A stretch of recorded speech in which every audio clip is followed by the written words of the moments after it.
Welcome to another episode, everyone. Please subscribe to the channel if you have not done so. Subscribe to my other channel. The name of it, Reactionary Politics. Reactionary Politics.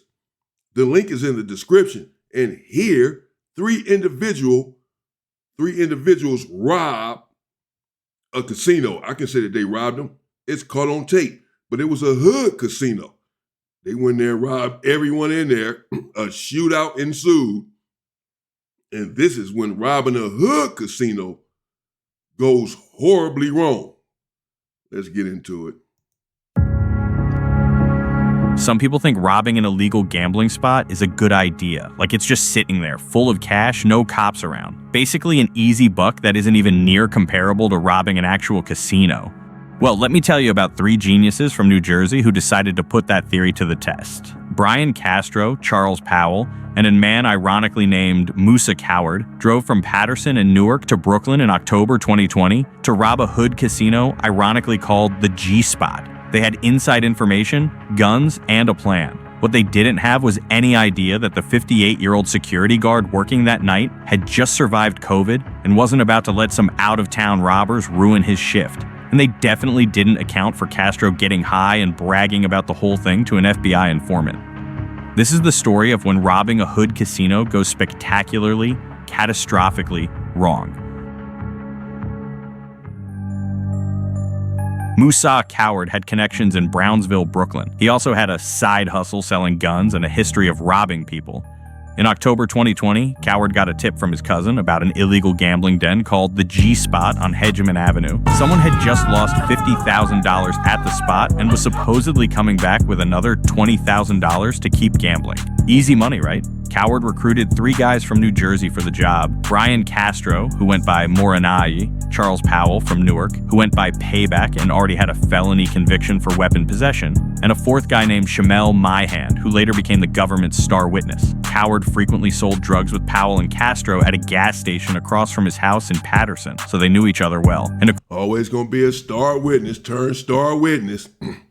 Gonna point it out every time, because every time somebody ends up telling in these situations, every time. According to a cooperating witness, Coward had robbed this same gambling spot before, along with a residence and a dice game, all within the previous 4 years. This wasn't his first rodeo.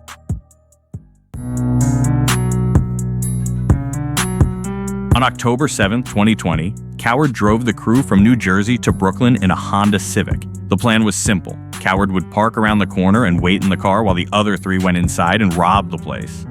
They were looking for a quick lick, as Castro would later call it. The G-Spot had a front room facing Hedgeman Avenue, an inner room where people played cards, craps, and dominoes, and a backyard patio. That night, Rodney Maxwell was working security. Maxwell was 58 years old, a father of three, and a longtime employee at Bellevue Hospital. He was moonlighting as a bouncer to make extra money. 7 months earlier, he'd survived a week-long battle with COVID. During the terrifying early days of the pandemic, in March 2020, he'd fought through that nightmare and came out the other side. Now he was just trying to pay the bills.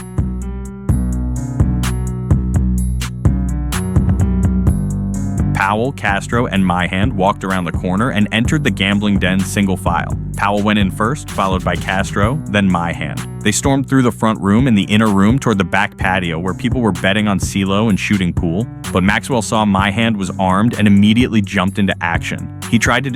So they have no masks on. Well, I see this individual here does, the last one. Some sort of little something covering his face. The other ones had nothing. Certainly they know that there are cameras in there. Perhaps they're just thinking, well, it's a hood casino. What are they gonna do? Call the police? These dudes are in here illegally gambling and whatever else is going on in there. It's all good. No. Disarmed Myhand and they started fighting. Maxwell got Myhand in a wrestling hold and was trying to take his gun. They struggled from the inner room all the way to the front room, which had a surveillance camera. Myhand kept pulling the trigger, but his gun jammed. Maxwell had him pinned down. That's when Castro rushed in. He shot Maxwell once in the back with a 9mm pistol, but the shot didn't stop Maxwell. He kept fighting. He kind of had me like pinned down at the time, and he fell on top of me. Myhand testified later, and he was trying to take my gun again out of my hand, and I started pressing the trigger again. And eventually the gun went off and the bullet hit the floor and hit the wall after the floor. Meanwhile, people in the patio were fleeing in terror. Powell, seeing the chaos, started firing indiscriminately into the crowd of people trying to escape into the backyard. He hit 3 men with his .380 caliber pistol. All 3 survived their wounds, but Powell was just spraying bullets at terrified bystanders. Maxwell was still fighting my hand on the ground, so Powell ran back into the front room and shot Maxwell once in the chest with his .380. That was the shot that ended it. Maxwell fell, and my hand scrambled up and ran out the door. Castro's gun had jammed during the shooting, which he'd later complain about. Powell and Castro ran back to the Honda Civic where Coward was waiting. My hand took off running in a different direction, making his way to the Newport Gardens apartments where... Look at that, man. You just in there shooting dice or whatever, illegally, I guess, whatever. Casinos are legal as well. You're in there gambling. Man, can't do nothing. These dudes coming there, weapons in tow, looking to take your hard-earned money, even though you're gambling, your money is your money. I mean, I was one of those people, too. I was a robber as well on the street. I did a lot of time in prison for those who don't know. So, I mean, I'm not trying to judge these individuals necessarily. I'm just saying this is how I go. I've changed my ways because it's not right. People work for their money, man. You know, I got to work for mine. Somebody will take you out trying to come take their stuff, man. And look what happened. Leads into this big old shootout. They going back and forth. Oh, man, they shot the dude in the chest, shot the dude in the back. And this other dude just shooting indiscriminately at people that was in there. Now they just running, trying to get away, jumping over the gate. He just popping at them too. They ain't had nothing to do with nothing. They trying to get out of the situation and shot 3 of them. What the hell going on in here? He used to live. They left Maxwell bleeding out on the floor, and he died from his gunshot wounds. The 3 other victims survived. An Eyewitness News exclusive and video showing 3 people entering an illegal gambling spot last week to rob the players. Suddenly, 2 of the suspects began shooting wildly. 1 person was killed and more were injured. Eyewitness News reporter Josh Einiger talking with the NYPD tonight about the search to find the killers. It's an unmistakable sign, a universal symbol of loss. Tonight on Hegeman Avenue in Brownsville, a man tended to a sea of candles in memory of a friend lost to guns. I'm just lighting the candles, because, I just feel like hopefully that he's in a better place. This ramshackle building seems like the last place you'd expect to find a lot of cash. But cops say the illegal gambling going on in the back made it a prime target for violence. Certainly an act like this, even for Brownsville, Brooklyn in 2020 is highly unusual.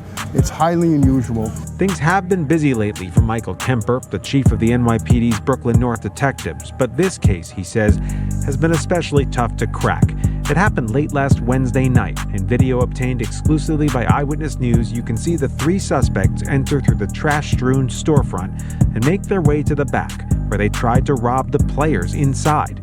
2 of the suspects opened fire. In the end, 4 people had been hit, one of whom, 58-year-old Rodney Maxwell, did not survive.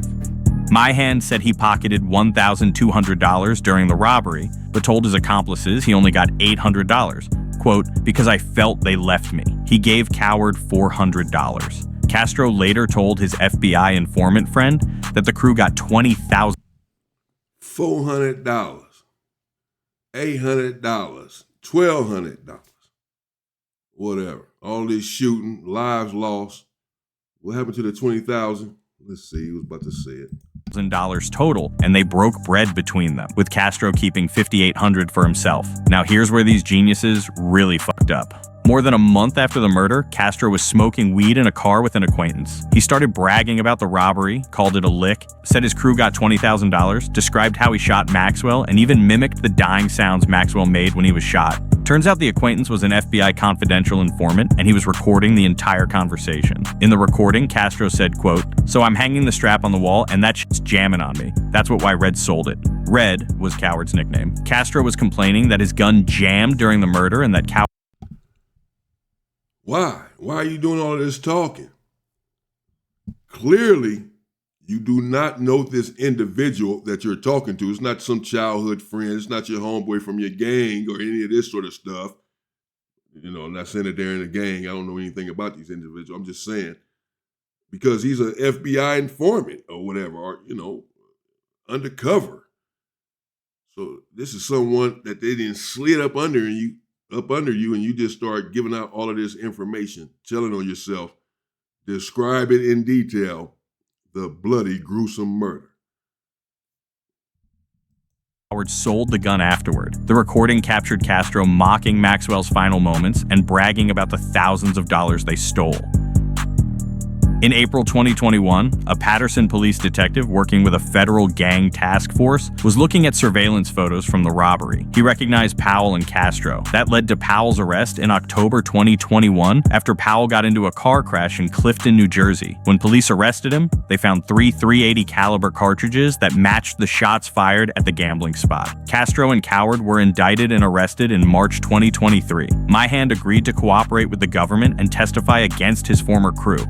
Powell's attorney, Murray Singer, tried to argue that Castro's recorded confession was just bluster meant to boost his street cred. His defense was basically that if the robbery had failed, They say that a lot.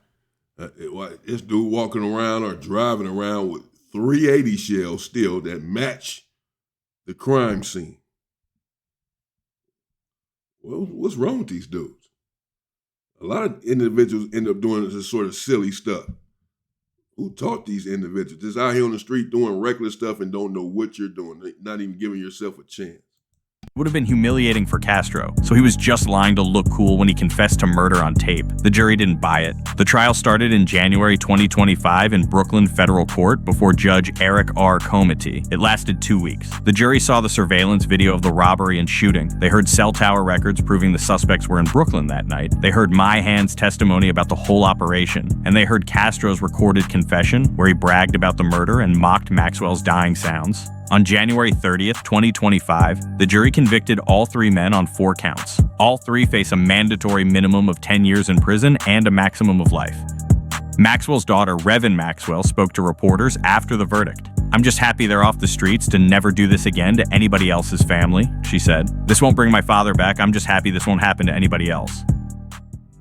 So to recap, Coward got a tip about a gambling den, recruited 3 incompetent guys to rob it, drove them from New Jersey to Brooklyn, and waited in the car while they went inside. Maxwell, a 58-year-old hospital employee and father of 3, who'd survived COVID, tried to stop the robbery. He fought like hell even after being shot in the back. Powell and Castro shot him dead and wounded 3 random bystanders. They made off with a few $1,000s, definitely not enough to justify the risk of a life sentence. Then Castro got high and bragged about it to an FBI informant who recorded everything. They all got caught, tried, and convicted. The moral of the story? Don't rob illegal gambling dens, and if you do, definitely don't brag about murdering someone to your weed-smoking buddy who turns out to be a federal informant.